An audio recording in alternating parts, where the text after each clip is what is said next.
तो नमस्कार प्रणाम स्वागत बरुआ सबके राइटर आशिक अभिषेक के चैनल पर। और सब बताइए आप सब कैसन बानी। उम्मीद करते रहुआ सभी बढ़िया होखब, अच्छा होखब।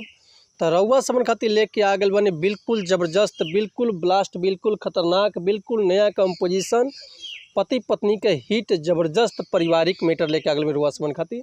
उम्मीद करते रउआ सबके बेहद पसंद आई। अगर एक रउआ नया म्यूजिक बनवा के, बढ़िया म्यूजिक बनवा के आप बढ़िया तरह से दिल से गायकी कहतनी तो 100% बाकी गाना और मार्केट में वायरल जरूर हुई।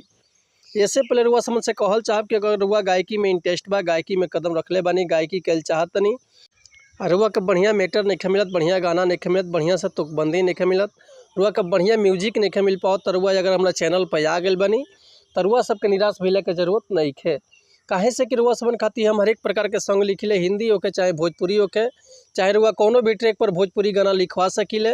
ऑर्केस्ट्रा सॉन्ग, लव सॉन्ग, बेवफाई सॉन्ग, पूर्वी, निर्गुण, भजन, लोकगीत, लयदारी, रंगदारी सॉन्ग, जातिवाद सॉन्ग, चाहे जिला स्पेशल गाना, चाहे रुआ अपना मन पसंद के कोनो भी गाना लिखवा सकिले। जैसे कि बोलबम के गाना भल, चाहे विवाह गीत भल, चाहे विदाई गीत भल, चाहे रुआ अपना मन पसंद के कोनो भी गाना लिखवा सकिले, वो बिल्कुल उचित चार्ज पर।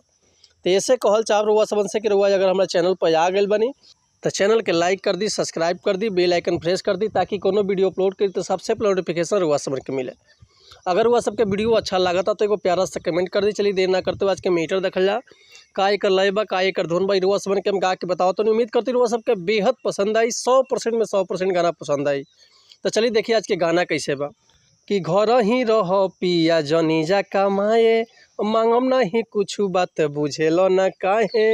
हे राजा जी सुनी ना कि घर ही रह पिया जनी जा कमाए, मांगम नहीं कुछ बात बुझेलो ना काहे। कि पेन्ही के लोह चनिया गिलट कली हव गुजारा हम, कि पेन्ही के लोह चनिया गिलट कले हव गुजारा हम।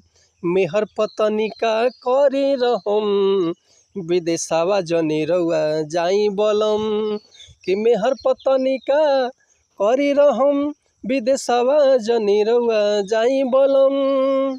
तो उम्मीद करतनी मैटर हुआ सबके बेहद पसंद आयल हुई। अगर ये गाना के रुआ फुल लिखवाओल चाहतनी तो डिस्क्रिप्शन में हमार कॉन्टैक्ट नंबर बा, व्हाट्सअप नंबर बा, तो रुआ कॉल कर सके या व्हाट्सअप कर सके, रुआ के बिल्कुल उचित चार्ज पर फुल गाना मिल जाए। एक और बात रुआ सबसे कहल चाहब कि भैया अगर हमारे गाँव में कोनो मिस्टेक होता तो ये खातिर भैया क्षमा चाहतनी। ऐसे कि हम गायक ना हैं, हम तहीं राइटर रुआ सबन के खाली बता सकीले, समझा सकीले। ये रउआ ऊपर डिफेंड करता रहो, जितना बढ़िया से गायकी करब उतना बढ़िया से गाना और मार्केट में ब्लास्ट करे।